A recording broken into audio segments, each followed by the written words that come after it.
ministério de Jesus tem o seu início quando João Batista, que é aquele que preparou todo o cenário. João Batista trabalhou abrindo o caminho para que Jesus pudesse exercer e executar o seu ministério. E a Bíblia diz que depois que João foi preso, Jesus então iniciou a sua pregação na Galileia. Então Jesus só começou depois que João foi preso. João foi preso por uma manobra política do Herodes. Todavia, a prisão de João também estava nos planos de Deus. O plano de Deus, ele atravessa não só por mares e águas tranquilas. O plano de Deus não se desdobra só em situações de tranquilidade e placidez, não. Às vezes a gente fala assim, se der tudo certo, então porque é de Deus. Se não tiver problema nenhum, então é porque Deus está no negócio. A gente acredita que Deus está na situação quando não tem problema algum, quando as coisas estão indo de vento em popa. Pode ser que seja assim em algumas situações. Pode ser que seja assim em alguns casos específicos. Mas eu estou aqui dizer que a obra de Deus, ela acontece em meio a situações dificílimas, em meio a situações em meio aos desarranjos, em meio aos desencontros, em meio às turbulências, em meio ao sofrimento, em meio à dor. Nada vai parar a obra de Deus. Se nós olharmos de um ponto de vista, se nós olharmos apenas de um único ponto de vista, nós vamos ter uma visão negativa. Se a gente olhar, João Batista era o pregador das multidões, que desbravava no deserto e pregava cheio de ousadia, um pregador que arrebanhava multidões de todos os lados, vinham para ouvir a pregação de João no deserto. E de repente João é preso. E de repente aquela voz é silenciada. E de repente aquela voz é enclausurada e levada para o cárcere. E alguém pode olhar e falar, olha aí no que deu.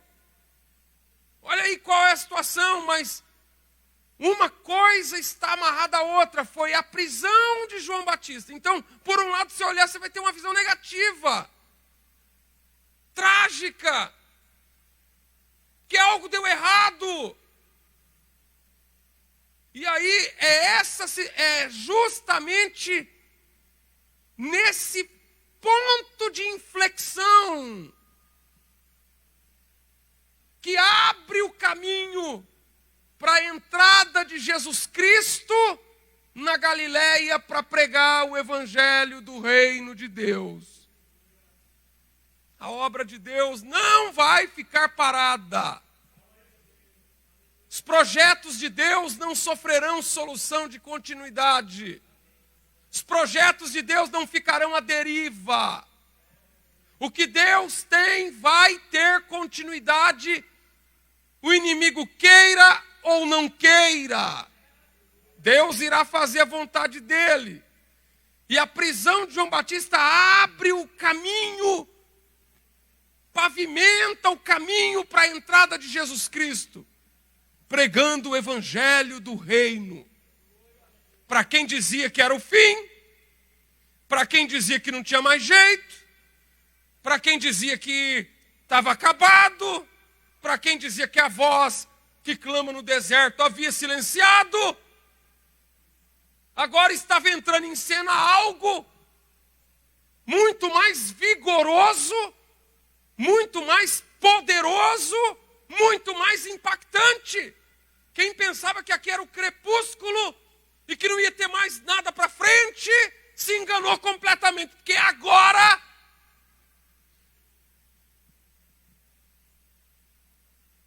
Aqui, irmãos, a prisão de João Batista parece o fim, mas na verdade é o começo. Parece o fim, mas é o começo. E eu estou aqui nessa noite, debaixo da graça de Deus, dizendo para você, orientado e impulsionado pelo Espírito Santo, parece o fim, mas não é o fim, é o começo.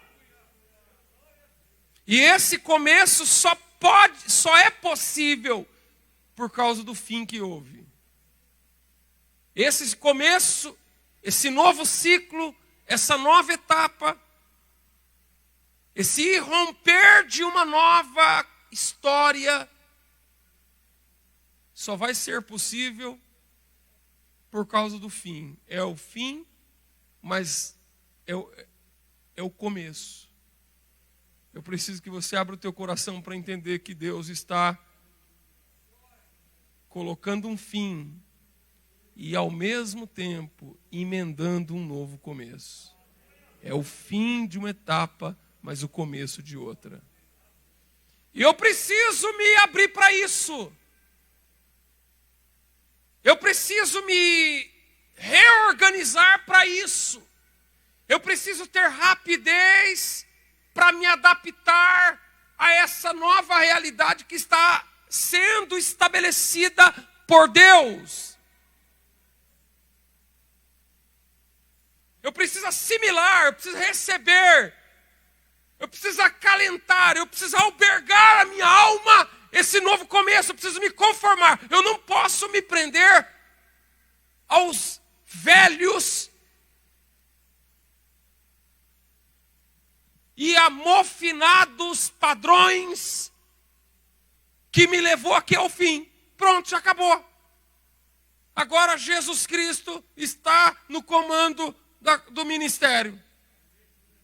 João foi preso e agora Jesus começa a pregar na Galileia. Só depois que Jesus foi preso. Então é o fim e o começo. Porque João nunca mais vai sair da cadeia. Porque daqui ele foi preso e mais para frente, se você ler o Evangelho, você vai ver que ele vai ser decapitado. Da cadeia ele é decapitado. Encerra-se aqui o ministério de João Batista. Então é o fim, mas também é o começo. E você precisa estar adaptado ao novo começo. Que Deus, pela sua soberania, pela sua graça, pelo seu amor, pela sua misericórdia, está implantando na tua vida para a glória de Deus. Os irmãos entendem isso? Digam amém.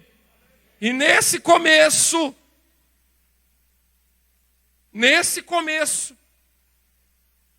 existe esse começo, é delineado por uma declaração.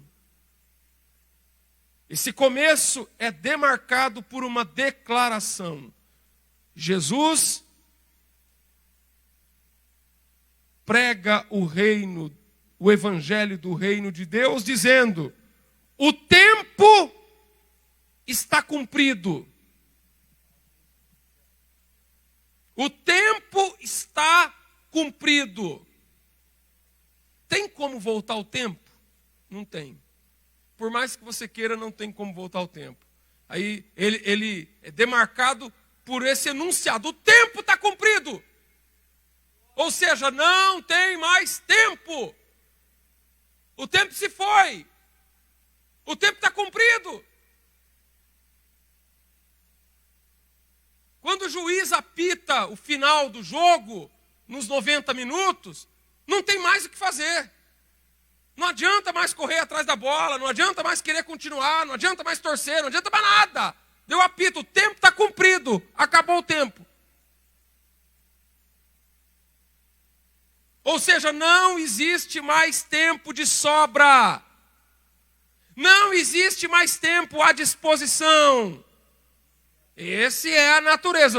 Olha só, o evangelho do reino de Deus é um evangelho que chega anunciando que não tem mais tempo para nada. Não tem mais tempo.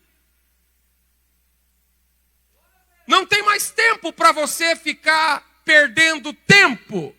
Não tem mais tempo para as tuas prioridades. Não tem mais tempo para as tuas conveniências. Não tem mais tempo para você ficar embromando. Agora não tem mais tempo. Todo o tempo que você consumir a partir de agora. Eu estou falando aqui da parte de Deus. Todo o tempo que você consumir a partir de agora.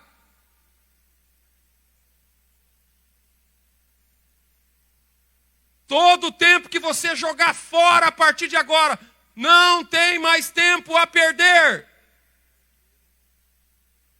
Deus tem um plano na tua vida. E esse plano não é para daqui 10 anos. Deus tem um projeto com você. E isso não é para a semana que vem. E não é para o domingo que vem. Não é para...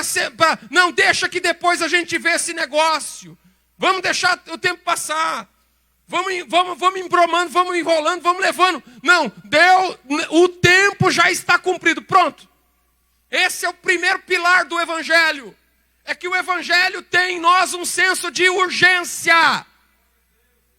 Para de querer viver uma vida do teu jeito. Para de querer que as coisas se amoldem a você. Para de querer estabelecer a sua vida acolchoada aos seus pensamentos, ao seu modo de ser. Porque a Bíblia diz, o tempo é cumprido. Não tem mais tempo. Você está iludido e ledamente enganado se achar que pode, se presumir que pode deixar para depois. Jesus Cristo entrou, João Batista pregou, não pregou?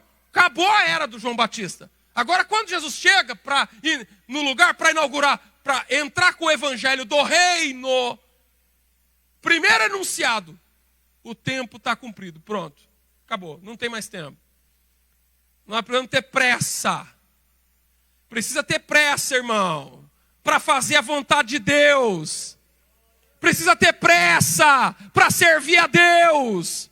Precisa ter disposição para buscar as coisas de Deus. Como que é as coisas que como que é para fazer as coisas que nos interessam?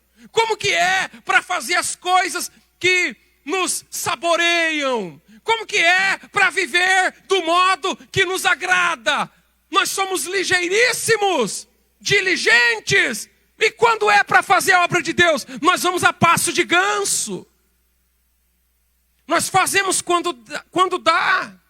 Nós fazemos se for possível. E nós vamos, então, tratando o reino de Deus com as migalhas do tempo. Ele está falando do reino de Deus. Ele impõe a prioridade máxima porque não tem tempo. Não há tempo. Louvado seja Deus, não tem tempo. Os irmãos estão entendendo, amém? Glória a Deus. O reino de Deus está próximo. Olha só, o tempo é cumprido e o reino de Deus está próximo. O reino de Deus está próximo. Ele está dizendo aqui, irmãos, que não tem nada garantido. Não existe vitória garantida. O reino de Deus está próximo, mas ele não está no papo, não. Agora a gente vive na época da graça. Agora a gente vive na época em que Deus é bonzinho. A gente vive na época que dá para bagunçar o coreto e depois a gente vem para a igreja e está tudo beleza. A gente vive agora na época da graça, né, pastor? Por quê? Porque a gente vê que o reino está perto. A gente vê que Deus se faz presente. A gente não vê que o reino está perto? Meu Deus, tem dia que nós estamos cultuando a Deus aqui, na maioria das vezes, que o céu fica pertinho. A gente sente, a gente se empolga, a gente se anima. Por quê? Porque Jesus falou, o reino de Deus está perto. Aí a gente vem para a igreja e sente o reino de Deus perto. Meu Deus. Agora mesmo eu estou sentindo a presença de Deus. Eu estou sentindo Deus aqui. Mas significa que eu estou salvo? Significa que está garantido? Significa que porque você está sentindo Deus aí, não tá, você está sentindo Deus porque está perto. Então, ele não falou, o reino de Deus chegou e já está difundido. Não, não, irmão, ele está perto. E se está perto porque não foi pelo esforço do Marcos Ladeia, ou de qualquer um de nós aqui, que aproximou o reino. Não, é porque Jesus teve misericórdia e trouxe o reino pertinho de nós. E entre nós e o reino de Deus, agora tem que pedalar, agora tem que buscar, agora tem que servir, agora tem que adorar. Irmão, porque assim, o reino de Deus está perto. Aí, já que o reino de Deus está perto, eu vou cruzar o braço e vou achar que o milagre vai acontecer. Vou achar que a minha vida vai mudar de um passo de mágica. Claro que não. O reino de Deus está perto. E é porque está perto que vale a pena buscar. Porque quem busca alcança. Porque está perto. Não é porque é do teu esforço não. Mas tem que buscar. Porque tem gente que acha que não precisa buscar Deus. Tem gente que acha que pode levar na galega. Tem gente que acha que pode levar de qualquer jeito. Mas o reino está perto. E se você perder o reino de Deus, é porque você marcou muita bobeira. Porque o reino de Deus está pertinho, pertinho. O reino de Deus está acessível, está perto. O tempo acabou, não tem mais tempo. E o reino de Deus está perto. Mas não é porque está perto, está garantido. Está perto e é porque está perto que dá para buscar. Porque a Bíblia diz que quem bate, se abre. E quem busca, encontra. Por quê? Que quando bate, abre. E quando busca, encontra. Porque o reino está perto, meu irmão. Eu preciso de uma bênção nessa noite. Deixa eu te dizer, debaixo da graça de Deus, o reino está perto. E se você precisa, então busca, então clama, então pede, então abre o coração, então glorifica, então dê lugar a Ele, porque o reino está perto.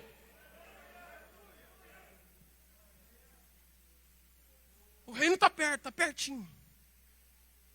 Meu Deus, quem está sentindo a presença de Deus aqui nessa noite? É porque o reino está perto. Você está sentindo porque está perto. Agora você tem que tomar cuidado para não sentir. Porque qual que é a tragicidade do negócio? Você sente, o reino está perto. Você sente empolgação, porque o reino está perto. E tal, e volta para casa vazio. Porque sente que esse sentimento que a gente tem aqui é por causa da proximidade do reino que está pertinho. Mas ele está perto, mas você tem que fazer alguma coisa. Você tem que fazer alguma coisa, irmão. E aí ele diz, e o que eu tenho que fazer então, pastor? Conta para mim, pelo amor de Deus. Está aqui, o tempo é cumprido, o reino está perto. Aí ele fala, e aí, o que vocês vão fazer? Vai ficar parado aí, olhando para a minha cara? Foi o que Jesus falou, segundo a minha tradução aqui, segundo a tradução São Marcos Ladeia. Vocês vão ficar olhando para mim? Não.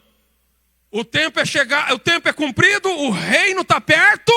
Aí ele diz, arrependei-vos.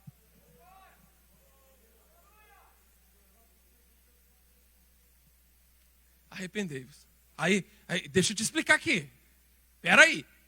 Não escapa de mim não, irmão. Fica olhando para mim aqui. Arrependei-vos. O que é arrepender? Arrepender é mudança de mentalidade. Arrependei-vos é metanoia. Mudança de mente e expansão da consciência. Você tem que mudar a tua mentalidade, meu irmão. O reino, a proximidade do reino de Deus exige de nós uma mudança de mentalidade. Porque arrepender é muito, porque assim, quando a gente faz alguma coisa errada ou ruim, aí bate em nós o que a gente chama de arrependimento. Mas pera. Bate em nós uma tristeza. E eu vou explicar para você. E a gente denomina essa tristeza de arrependimento. E isso não é arrependimento. Isso é uma tristeza que bate na gente. É só uma tristeza. E que a tristeza de ter feito alguma coisa que não devia ter feito, essa tristeza, ela também tem um outro nome, que chama de remorso. E a gente acha que porque está com remorso, oh, nossa, está tão triste porque fez tal coisa, não tem nada a ver com arrependimento. Arrependimento não é um sentimento, arrependimento é uma atitude. Não é algo que a gente sente, é algo que a gente faz. Porque por que tem um monte de gente na igreja que faz alguma coisa e não consegue mudar nunca? Repete os mesmos erros. Vou explicar para você. Porque não passou pelo processo que no grego aqui é metanoia. Que é uma atitude em que primeiro você muda o seu pensamento. Mas eu vou mudar o meu pensamento de acordo com o quê, pastor? De acordo com a ideia do Senhor? Não! De acordo com o Evangelho. Eu mudo o meu pensamento de acordo com o Evangelho. Esses dias eu estava vendo um desses psicólogos famosos falando, e ele falou assim, ele falou, eu sei que tem psicólogo aqui, de repente está errado. Ele falou que uma das revoluções da psicologia foi quando ela descobriu que se você mudar a maneira da pessoa falar, que é a tal da estrutura cognitiva, você muda a maneira da pessoa pensar, você muda estrutura comportamental cognitiva, você muda a maneira dela pensar, as estruturas de pensamento, e você consegue mudar o comportamento, você consegue mudar a pessoa. E por que as pessoas não mudam? Porque precisa mudar o pensamento. Você precisa trocar, substituir os padrões de pensamento. Mas aqui é muito mais do que uma terapia psicológica que um pecador aplica em você. Aqui é o Evangelho puro e simples, que é introduzido no coração do homem, que faz a gente pensar, sentir e agir diferente. Olha que coisa bonita. Pensar, sentir e agir diferente. Por que eu estou pensando, sentindo e agindo diferente? Porque algo mudou dentro de mim. E o que mudou dentro de você? Eu passei a pensar de acordo com o Evangelho. Aí você muda. Aí você não muda porque a igreja mandou você mudar. Aí você não muda porque a doutrina lá. Tem gente que fica preocupado. Será que o pastor vai ficar bravo se eu fizer tal coisa? Irmão, eu não vou ficar bravo não, irmão. Talvez eu possa ficar triste, mas bravo, por que eu vou ficar bravo com você? Ah, pastor, será que pode? Será que não pode? Irmão, você não tem que perguntar para mim. O que pode e o que não pode está aqui na Bíblia. Você quer agradar a Deus ou você quer agradar os homens? Não viva para agradar eu não, irmão. Viva para agradar a Deus. Seja o que Deus quer que você seja. Você não tem que ser o que eu quero que você seja. Você tem que ser o que Deus quer que você seja. E esse é o Evangelho. O Evangelho está aqui. É uma mudança de pensamento. Arrependimento não é um sentimento de tristeza porque eu fiz alguma coisa. Aí depois eu volto com a maior cara lambida fazer de novo. Aqui, ó.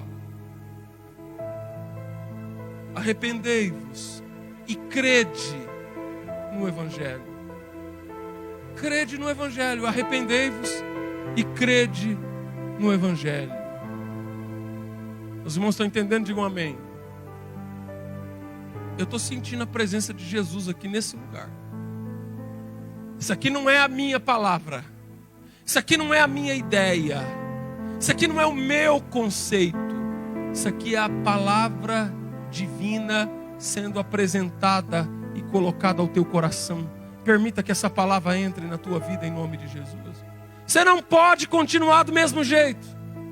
Você não pode continuar pensando do mesmo jeito. Você precisa viver a revolução interior que o Evangelho causa. Irmãos, deixa eu te dizer uma coisa. Vou te dizer uma coisa. Imagina quantos livros já foram escritos no mundo. Imagina quantas mentes brilhantes escreveram os maiores best-sellers. Imagine tantos livros, tantos cientistas, tantas bibliotecas que existem no mundo. Já ouviu falar da biblioteca de Oxford? Já ouviu falar da biblioteca de Alexandria, no Egito, que foi queimada? Que guardava a cultura de toda a ciência tecnológica do mundo antigo, que a gente pensa que tecnologia só nós que tem aqui no mundo moderno. Os postulados de Euclides foi queimado lá naquela biblioteca. Mas todo livro escrito pela mente mais brilhante que existe na face da terra, o que jamais existiu, pega ele e coloca ele dentro de um presídio. Pega lá o livro de um gênio. Pega lá as teorias de Einstein. Pega lá as formulações filosóficas de Schopenhauer, de Derrida, de Montesquieu. Coloca lá os maiores filósofos. E o que vai acontecer com o livro deles lá na cadeia? Irmãos, ninguém nem vai ligar. Agora pega uma Bíblia Sagrada e coloca dentro de um presídio para você ver o que acontece ali. Porque nesse livro tem o Evangelho. Eu participei muito tempo, sempre fui apoiador dos Gideões Internacionais. Participei das reuniões em que eles contavam os testemunhos que o Novo Testamento, pessoas que mudaram a vida, pessoas que chegou no quarto do hotel, pagou uma diária e falou: eu vou alugar um quarto de hotel, vou entrar no quarto e vou me suicidar lá dentro.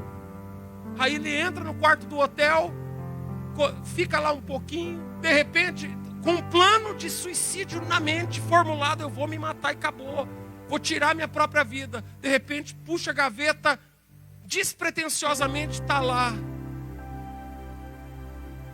um livrinho quadradinho, cor cinza, pequenininho, com as letrinhas de nada. O que é que resolve? Sabe por quê? Porque ali dentro tem o Evangelho. O apóstolo Paulo diz assim no livro de Romanos: porque não me envergonho do Evangelho de Jesus Cristo, porque é o poder de Deus para a salvação. Eita glória! Quem é que sente a presença do Nazareno aqui nessa noite? Deus pode mudar a tua vida. Você precisa de uma mudança. Não dá para continuar do mesmo jeito. Andando junto ao mar da Galileia, viu Simão e André, seu irmão, que lançavam a rede ao mar porque eram pescadores. O que eles estavam fazendo, irmãos? Lançando a rede ao mar. Repita comigo: eles estavam lançando as redes ao mar. E a Bíblia diz assim: e Jesus disse-lhe: vinde a mim, porque vos farei pescadores de homens. E o versículo 18: e deixando logo as suas redes, o seguiram. E o que a Bíblia quer dizer aqui? Que se eles continuassem do mesmo jeito, não dava para seguir Jesus. Se eles continuassem envolvidos com as redes, então o que acontece? Quando Jesus falou: vinde após mim, eu vou fazer vocês pescador de homens, eles tiveram que tomar uma decisão: ou as redes ou Jesus. O que é que você quer para a tua vida, João e André? Você quer as redes ou você quer Jesus? Eu quero continuar com os meus vícios. Então continua, mas não vai ter Jesus. Ah, eu vou continuar com as minhas gambiarras. Então continua, mas não vai ter Jesus. Ah, eu vou continuar com a minha vida do jeito que sempre foi. Então continua, mas deixa eu te dizer, as duas coisas não vai dar para ter. As duas coisas não se concatenam. As duas coisas não se conjuminam. As duas coisas não concordam. As duas coisas não são possíveis. O que eles fizeram? Fala assim, mas como? Senhor, olha só, como que eu vou largar as redes, se as redes é o meu ganha-pão? Se eu preciso das redes para viver? Você está vendo? Se quiser Jesus, precisa renunciar. O que te prende, o que te segura, o que neutraliza a tua vida,